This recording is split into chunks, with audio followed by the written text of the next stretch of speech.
start a little bit early. We promised you an interview with Ion Storm's Warren Spector at 1 o'clock, but he's here and he's a busy guy, so we're going to do this now. He's going to be talking a little bit about Thief Deadly Shadows, which is going to ship in a couple weeks. Excited about that. And he's going to give us a little perspective on the show, since he's an industry veteran. You've seen quite a few of these E3s. So first of all, how is Thief going? I mean, you guys are just about ready. Thief is done. Half the team is here. The other half is at home, I hope. We've signed off. We've been approved by everybody who has to approve us, and we're going to be on store shelves on May 26th in the United States, about 3 weeks later in Europe. So done. Yay. What a relief that must be. Oh, my gosh. So for everyone standing here and everyone at home, this is the third Thief game. And so what can we expect? Well, you know, when you do the third game in a series, it's an interesting challenge, because what you want to do is respect the legacy of the earlier games, but you obviously want to bring something new to the existing fans, and also for us, part of the appeal is the opportunity to bring Thief to an entirely new game, a game-playing audience. So, you know, we continued the story. It rounds out the original trilogy that Looking Glass conceived, probably 10 years ago now. Wow, yeah. So we're bringing this particular Thief storyline to a close. Who knows what will happen in the future? And we wanted to bring the graphics up to date, bring stealth simulation into the 21st century. You know, lots of other games doing stealth gameplay now, but they're kind of arcadey, or they're sort of animation driven, or scripted. And Thief still is the only real stealth simulation around. And what have you done to improve the stealth? What have you done to really think it through this time? Well, the hardware is so much more powerful now than it was back in the day, that we can actually deepen the simulation pretty dramatically. We've got the most remarkable lighting model I've ever seen. I mean, everybody's going to be doing the kind of lighting we're doing in 6 months or a year. And obviously, I was really worried that it was going to ship Doom 3 before us, and that Halo 2 was going to ship before us and all that, but we beat them to market. So we're right now we're the state of the art in rendering, and in a game called Deadly Shadows, obviously light and shadow and your ability to control them is critical. Yeah. So the rendering really contributes to gameplay, to stealth gameplay. The sound propagation system is just the best around. I mean, people want to think I'm arrogant. That's fine, but we have the most amazing sound propagation system around. So I've heard. I mean, you really like, if someone's walking on carpet as opposed to wood. I mean, you've thought through every possible. Yeah, the game takes into account the speed with which you're moving, the surface you're moving on, and then the sound sort of it drops off with distance the way it really does. It's not radius based. It really is dropping off in an analog fashion. The AI is tuned to notice all that stuff. I mean, the AI is it's just pretty amazing. If you put it on expert, okay, we've got it set on easy here on the floor so normal human beings can play it. But if you set the AI, the difficulty level to expert, they respond the way people respond to the kinds of stimulus you're providing in just unbelievable ways. I mean, I can't even imagine where we're going to be in 5 years, Well, I'm sure you probably have started imagining now, knowing you. Well, yeah. Now, okay, in the game you play as Garrett for the last time. What's the storyline? Well, in the first two games, you explored a place just called the City, which is almost a character in Thief. And we explored two of the factions that are trying to control the city, the Pagans and then the Hammerites. Well, there's one more faction left, and it's the third game. So this time you're interacting with the Keepers, who are kind of my favorite of the three factions. And they have a prophecy that says the Brethren and Betrayer is going to bring about the end of words, which they interpret to mean Garrett's going to destroy the world. So it doesn't take long before you're pegged as the bad guy. You're innocent. And so you have to figure out who the real villain is from a variety of suspects, and then decide what you're going to do about that villain. There's a little bit of a twist to it, so I don't want to reveal too much. So that's the storyline. What aspect of the game are you most proud of? Well, I guess there are a couple of things. I mean, anytime you can deepen the simulation and allow players to play with it in a sort of a unique way, so every player has a different experience. That's kind of what I think gaming needs to be. And so the simulation is so powerful in Deadly Shadows. I'm really happy with that.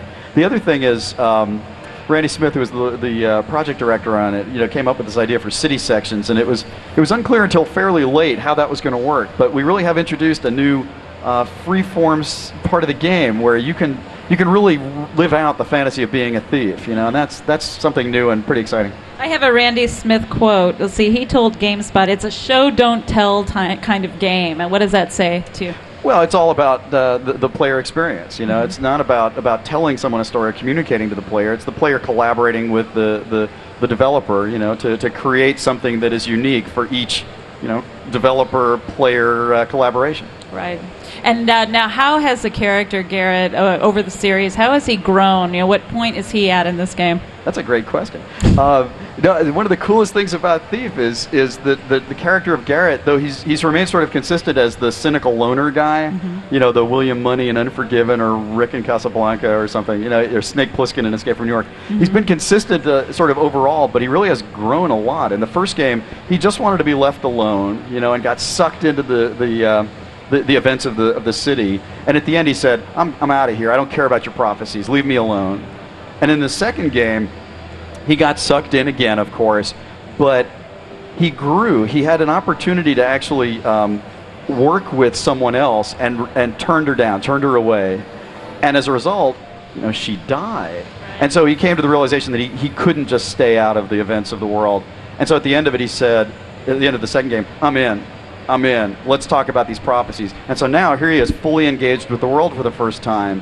And at the end of the day, again, I can't say what happens, but he has a dramatic impact on the future of the city. And see, I have a quote from you. You, in a GameSpot interview, referred to Deus Ex as a Swiss Army knife and Thief as a scalpel. Familiar? And what did you mean by that? Well, you know, Deus Ex it was actually conceived almost as a response to Thief. And, you know, I was at Looking Glass for like the middle year of a 3-year development cycle on Thief 1, and personally I was a little frustrated at that time because I wasn't good enough as a stealth player, and the team really felt strongly that they had to, you know, not support combat as a really viable option. And so as a player, I just didn't really feel like I could play the game the way they meant it to be played. And so I said, hey, let's just make a game that, you know, you can decide how you want to play it. You want to role play it? Go. You want to, you know, shoot everything? Go. You want to sneak around? Go. And so it's not as good a combat simulation as you know, Half-Life. It's not as good a stealth simulation as Thief. It's not as good a role-playing game as you know what BioWare does, for example. But you get to choose. So that's sort of the Swiss Army knife. Not the best knife, not the best saw, not the best corkscrew, but you can do anything you want with it. And Thief has always been this game of razor-sharp focus. You know, it is just about stealth. Now we've added sort of action stealth to it. I want to come back to that in a second, actually. It's pretty interesting.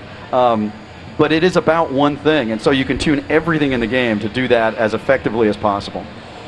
And so go back to action stealth. Oh, yeah, action stealth. Sorry, I forgot.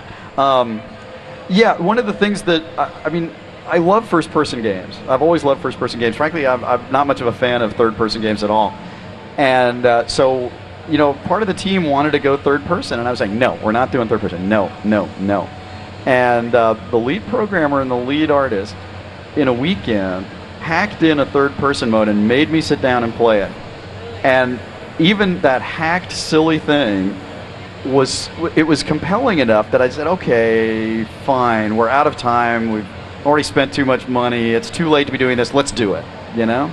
And so the team put together a completely non-hacked, let's be clear about that, third-person mode. So you can now play it in first and third person. Everything in the game is the same, except there are some additional animations for the third-person mode.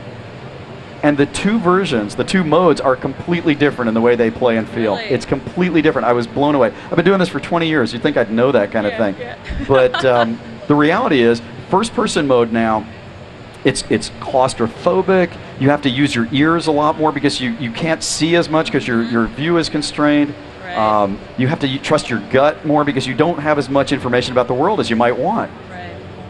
In third person, you have this amazing level of tactical awareness. You can see all sorts of stuff going on around you. And so you can make plans that allow you to play the game in more action-oriented ways. So you go into third person, and it's still a stealth game, obviously, Right. but it's sort of a faster-paced, action-oriented plan-making game, as opposed to this sort of tense, you know, you are there sort of experience of the first person. The difference between the two is really dramatic, and I love it. I played it both ways several times, and it just plays differently in the two modes. Is it fair to say one is more difficult than the other? No, they're just different. I honestly, it's amazing. And do you think that one will appeal to one gamer and another will appeal to the other gamer? But do you think they'll kind of experiment like you did and come to terms with the one they're not really? I honestly hope so. I hope everybody tries it both ways because. Yeah.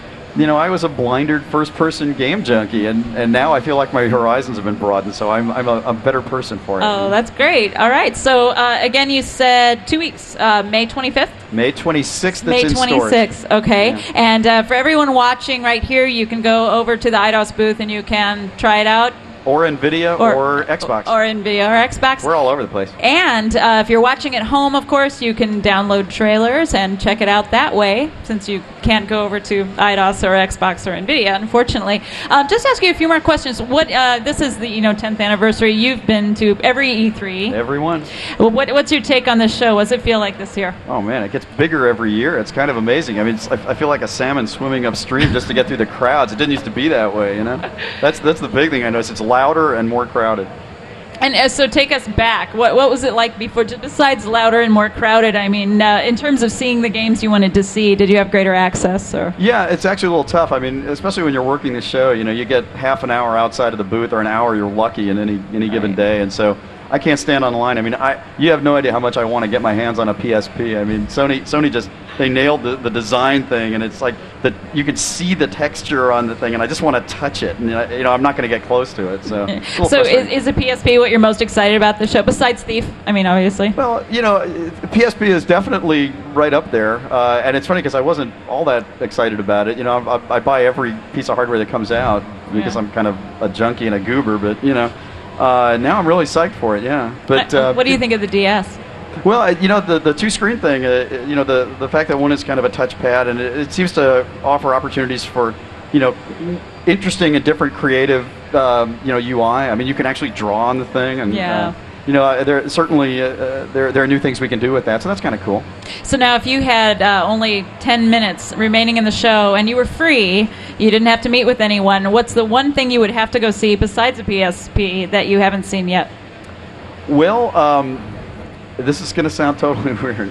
The one thing that I walked past that I have to go back and look more at is Odama over at the Nintendo booth. Oh, okay. It's a pinball war game. How can you not want to play that? Well, maybe on the way back to your booth, you should try to swing by. Okay, thank you so much for your time. Everyone go check out Thief, and we'll talk to you again soon. Thanks very much. Spector, everyone.